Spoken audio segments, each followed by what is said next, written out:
Understanding and controlling your finances. The first step to understanding and controlling your finances is to identify your sources of income. Ascertain and take stock of how money comes in for you. There are basically two ways of getting money: regular, legitimate personal income and irregular or transitory income.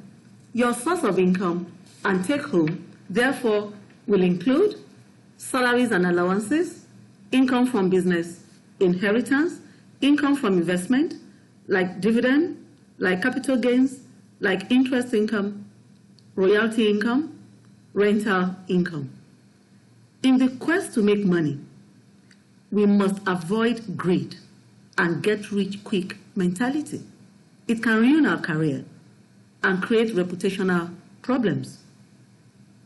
You also need to track your expenditure. What do you spend money on? Regular expenses, your daily living expenses like housing maintenance, rent, feeding, transport, clothing, education, health, holiday, social, and public relations.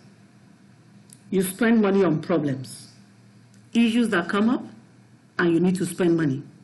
It could be medical, it could be an accident, it could be a family problem. We spend money on desires, those things that you want, but you do not necessarily need. We spend money on debts, repayment of loans that you have taken or monies borrowed. You can go through a discovery process by tracking your expenses for 1 month. Check for consistency. Identify the regular, everyday living expense. Pick out the spontaneous and unplanned expenses. That ashwabi that you bought without planning for, the meal you took at that expensive restaurant just to satisfy the desire for a taste of the food, the powder or perfume you picked up at lunch hour while strolling past the shop. Categorize your expenses. Sum them up under the different expense heads. Identify your hidden expenses. There are some expenses that you incur monthly or weekly, but you make payment on an annual, half-yearly, or quarterly basis.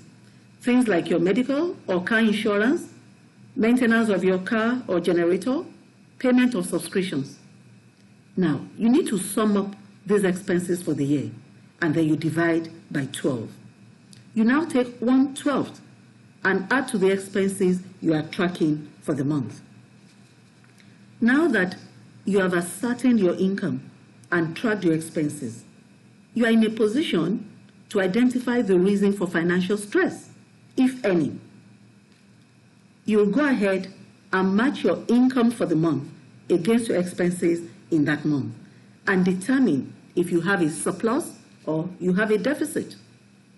You may want to ask yourself, are your expenses all reasonable? Are they necessary? Are they required for ordinary everyday living? Or did you discover that a large proportion of your expenses are random, unplanned expenses? Do you make enough money to take care of your living expenses? Could it be that you have stagnated in your career and you need to seek higher paying employment elsewhere? Could it be that you need to generate additional sources of income to augment your regular employment? These are the things you will discover when you go through this exercise. You also need to create a statement of your personal net worth by ascertaining your assets and matching assets against liabilities. What are assets? Your assets are the items of value that belong to you. For example, your car, electronics, property, bank account balances, cash on hand, jewelry, machinery, your investments, your business, as in if you know the valuation of your business. Now, your liabilities are the items of value that you owe to third parties. For example, bank loan and overdraft balances, your credit card balance, loan from credit union or retail loan companies, outstanding school fees. all outstanding expenses, value of items that you purchased on credit, they are all liabilities to you. Now proceed to prepare your statement of personal net worth by following that sample that is given on the slide. When you have done that, the difference between your total assets and your total liability is your net worth. Congratulations! You just prepared your personal income statement and your balance sheet. Now that you know your financial situation, it's time to gain control. How do we do that? By cutting some of your expenses to save money. Like at lunch hour, you can bring to work already prepared lunch. You don't always have to go out to that restaurant to take lunch. You can stop living a random lifestyle. Identify and evaluate your options for reducing expenses across board. Choose different options to work with. Estimate the savings from the chosen options. Find other ways to earn money. Now, you need to create incentives for yourself to motivate you in your quest to cut expenses and increase income. What types of incentives? Well, incentives like you want to become a millionaire. You give yourself a time frame where you would have your first million. So that kind of an incentive will keep you focused when you're trying to cut costs or put in effort to generate more income. Incentives like getting something that you really want. It could be a car, it could be a generator, television, property. The incentive could be making provision for retirement, for old age. Whatever it is, you can write it down.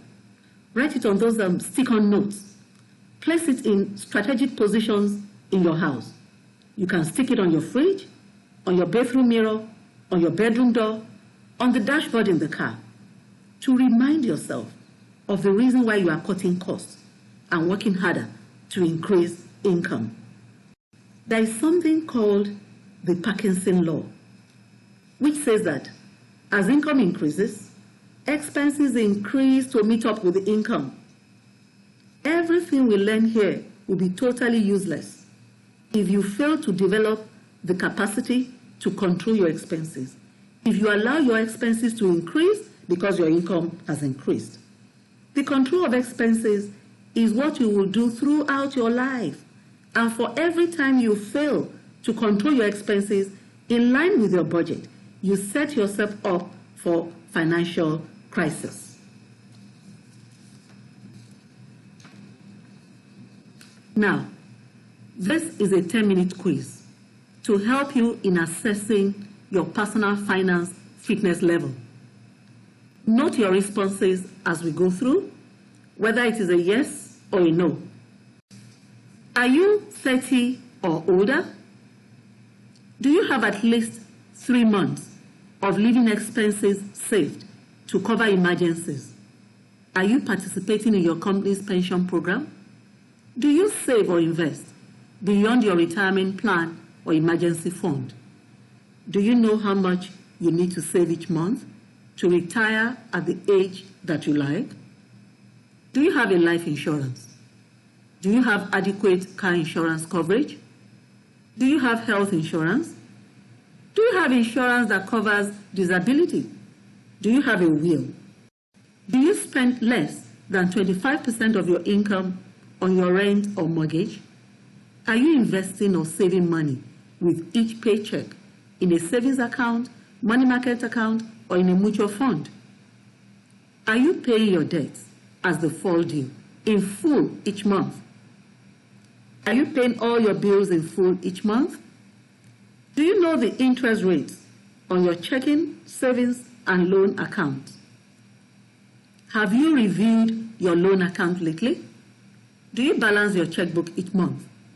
Do you track your monthly expenses? Do you regularly read about improving your personal finances? Do you have a financial plan? Are you saving 10% of your gross income each month? Scoring. Now, give yourself 5 points for each yes answer and 0 point for each no answer. If you obtained 0 to 40 points, it means you are financially flabby. If you obtain 45 to 75 points, kudos for effort. If you are in the range of 80 to 100 points, congrats, you are in great shape.